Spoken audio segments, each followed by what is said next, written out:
All right, today we are here at Curtis Orchard and we're gonna harvest some honey. So we know these frames are ready for harvest because you can see that they're capped. There may be a little bit here and there that isn't quite capped yet, but we're gonna remove this wax capping. We take this hot knife and we're gonna just scrape off that wax layer as close to the top of it as we can. If we dig in too much, the bees can't reuse that wax. So we're trying to preserve as much of that wax for the next harvest. So you can see there that we just pull that wax layer off.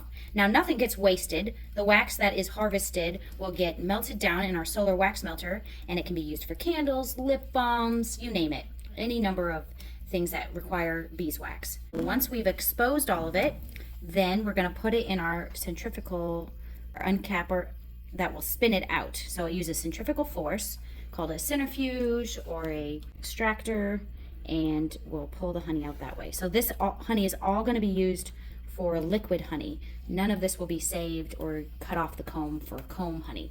That requires a different process in terms of this one has wax drawn out and then it has plastic as the foundation that they draw the comb out from. So if we're going to harvest for comb, then we have wax all the way through. There's no plastic used.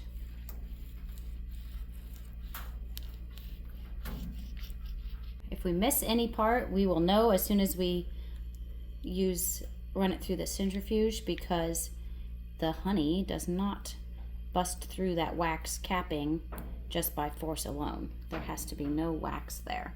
So we try to be careful to get every single cell opened. We're just about done with these frames, pulling the last of the wax cappings off of there. And this is going to be delicious honey to try. All kinds of mix of different flowers. That's why it gets the name wildflower, because we could analyze it, probably send it to a lab to find out just exactly what's in it, but basically anything that was blooming that a bee has visited is going to be in this honey. So you can eat this right off the comb if you want. We want to scrape it off nice and neat and even, because then when we use it next year, we'll start off with flat frames again. It's all about the bee space. If they have extra space, well, they draw it out extra wide, and if it's thinner, maybe it's against the wall of the hive, then they won't draw it out as far, and then that's also difficult to harvest. So it's nice to have it be about even. You can eat this honey right now. There's no further processing needed. We try not to have the knife too terribly hot because it will burn the honey. So this knife does have a temperature gauge on it. Once it's uncapped, we put it in the centrifugal in here, which we call the centrifuge, and it's going to spin really, really fast and using centrifugal force to fling the honey to the sides, and then it'll collect it at the bottom and we'll strain it. So we're almost done with all the frames. We don't know what's going to be ready for harvesting. Some don't have really any honey in them, so we'll just store them for the next year. Maybe they've drawn them out and didn't cap them yet, so we'll leave them on the hives. We left some of the frames out so you could see it better, but normally you would fill it up with 20 frames, but this way you can see. If you film the edges, you'll be able to see it flinging honey across out. Can you see the honey flinging to the edge? Yeah. And that's how you extract honey.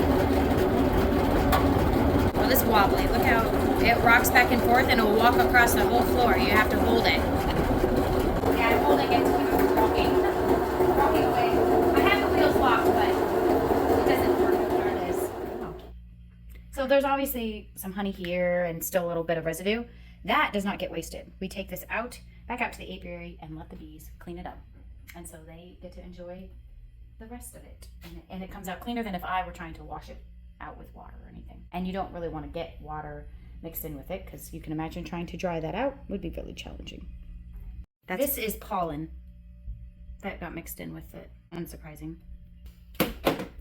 Open it, and you can see the honey pouring in. And this will just strain it, and then after that, that's when we can bottle it. But it has kind of a deep well, so I often have to tip it.